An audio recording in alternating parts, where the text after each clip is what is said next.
bunker they'd been held in and ventured into the alien forest, Lily had made it a point to show Alex how to treat water so it was safe. There was no way in hell Alex would be able to accomplish that right now, though. She could barely keep conscious long enough to recall her surroundings. What if she'd been held up for days? How much longer could she go without water? Did she dare drag herself back to the stream and drink directly from it? Before she could decide, her vision faded. Noise in front of Alex had her lids creaking open. She didn't even have enough energy to be afraid that something other than her was making noise. Through her blurry vision, a small yellow object on the ground came in and out of focus. Alex noted her rapid heartbeat and excessively dry mouth, and somewhere in the back of her foggy mind wondered if she might be dying. Something small and fast scurried past the yellow object, dashing out of sight behind the curtain of vines. Maybe it was adrenaline kicking in, but her vision cleared for a brief moment, and the yellow object revealed itself to be a cup hollowed from a plant of some kind. The fast creature, whatever it had been, was nowhere in sight. With much more effort than it should have taken, Alex dragged herself over to the cup and peered in. Was that water?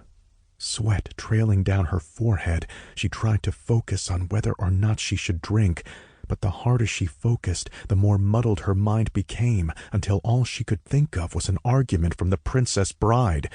Vizzini and Westley sitting across from each other, sparring over which glass was poisoned. Would a small forest alien have poisoned the water, hoping she'd drink it and die so it could move in on her body? Or was it trying to help for some reason? Memories of the movie slipped away from her, and Alex realized she must truly be dying. It was one of her favorite films, after all, and there was no way in hell a healthy version of herself would have ever forgotten details about it. Tentatively, she sipped the water, intending to test a drop or two.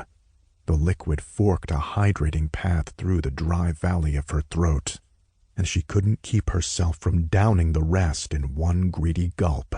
She fell onto her back, yellow cup in hand, and whispered, "Iocane powder.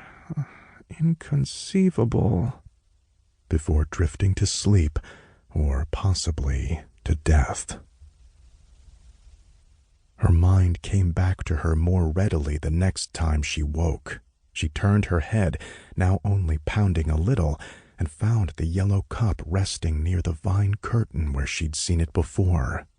Feeling a bit better, Alex forced herself to sit up. Perspiration dotted her forehead with the effort, but she was able to do it, and that was all that mattered. Before grabbing the cup, she searched her small muddy cave, hoping to find the creature who'd left it. She was alone.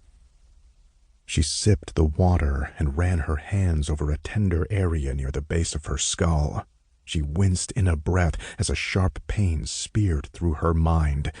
Sure enough, when she brought her fingers to her eyes in the dim light, she could make out dried red flecks mixed with thick, congealed blood. Alex dragged in a calming breath. Dried blood meant it wasn't actively bleeding. It was healing. There wasn't anything else she could do, unless she could somehow get herself to the river to clean it. She finished off her water and placed the empty cup back where she'd found it. Fatigue swept through her, and she sat up straighter, attempting to fight off sleep for a little while longer. Lily would know what to do in this situation. A memory of the utterly defeated look on Lily's face as Alex had let the current carry her away flickered in her mind. Had she survived? A lump in Alex's throat swelled. She and Lily had escaped the aliens who'd imprisoned them and survived for weeks together in the forest, and the thing that had finally torn them apart was a crumbling ledge. Alex had barely stepped on the ledge of the cliffside overlooking the river before it had collapsed, dumping her and Lily into the unforgiving rapids. The lump in her throat grew painful, and her eyes stung with tears. Her gaze traveled to the curtain of vines, and she wanted to kick herself for being so stupid. She began to cry. Why had she crawled in here?